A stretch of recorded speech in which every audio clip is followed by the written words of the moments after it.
তারা হয়তো এই হাদিস জানে না, আল্লাহ পাক ওদের কানের মধ্যে আমার এই হাদিস যেন পৌঁছে দেন, আমিন। নবী সাল্লাল্লাহু আলাইহি ওয়াসাল্লাম বলেছেন, আমি মেরাজের রাতে যখন গিয়েছি তখন এক শ্রেণীর মানুষকে দেখেছি, ওদেরকে শাস্তি দেওয়া হচ্ছে। কি শাস্তি? জাহান্নামীদের রক্ত এবং পুজ ওদেরকে খেতে দেওয়া হচ্ছে। জিবরাইল আলাইহিস সালামকে জিজ্ঞাসা করা হলো যে এরা কারা? তিনি বললেন, এরা আপনার উম্মতের সেই সব ব্যক্তি যারা মাদকদ্রব্য সেবন করত।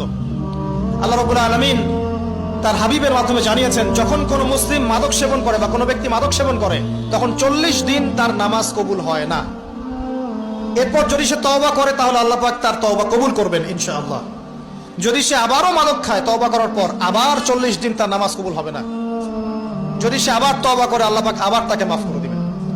যদি সে আবারও মাদক খায় আবার 40 দিন তার নামাজ কবুল হবে না। তারপর যদি আবার তওবা করে আবার আল্লাহ তাকে মাফ করে দিবেন।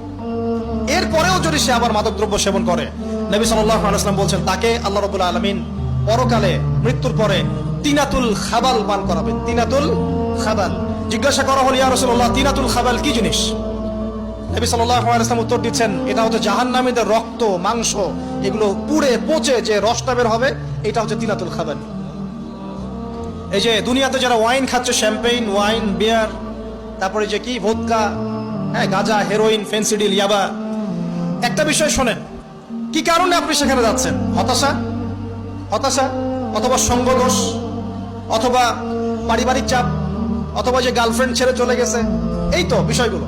কি কারণে মানুষ মাদকের কাছে যায়, কেন যায়, কারণটা কি? আমরা যখন ফিলোসফি পড়তাম তখন একটা তত্ত্ব পড়ানো হয়েছে আমাদেরকে। তত্ত্বটার নাম হচ্ছে কার্য কারণ তত্ত্ব। মানে প্রত্যেকটা কাজের পিছনে একটা কারণ থাকে, ঠিক আছে? এই যে মুসলিমরা নামাজ পড়ে কেন? আল্লাহর জন্য। মুসলিমরা যাকাত দিবে কেন? আল্লাহকে সন্তুষ্ট করার জন্য। মুসলিমরা প্রতিটা কাজ কেন করে? পরকালের স্বার্থে। পরকালের স্বার্থ নাই, আমি নাই। যে কাজে পরকালের স্বার্থ নাই সে কাজে মুসলিমরা নাই।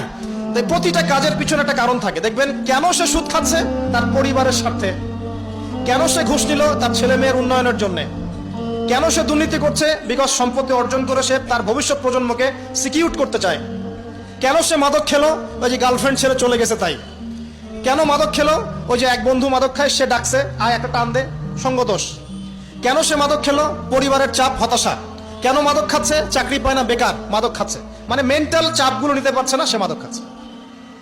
সবচেয়ে বেশি মানসিক চাপ কাদের উপর আসে জানেন? 1 নম্বর নবীগণের উপরে, 2 নম্বর আল্লাহর সৎ বান্দাদের উপরে, তারপর যার ঈমান যত উঁচু তার উপর মানসিক চাপ তত বেশি আসে। এখন যদি মানসিক চাপের সলিউশন মাদকই হবে, তাহলে তো আমাদের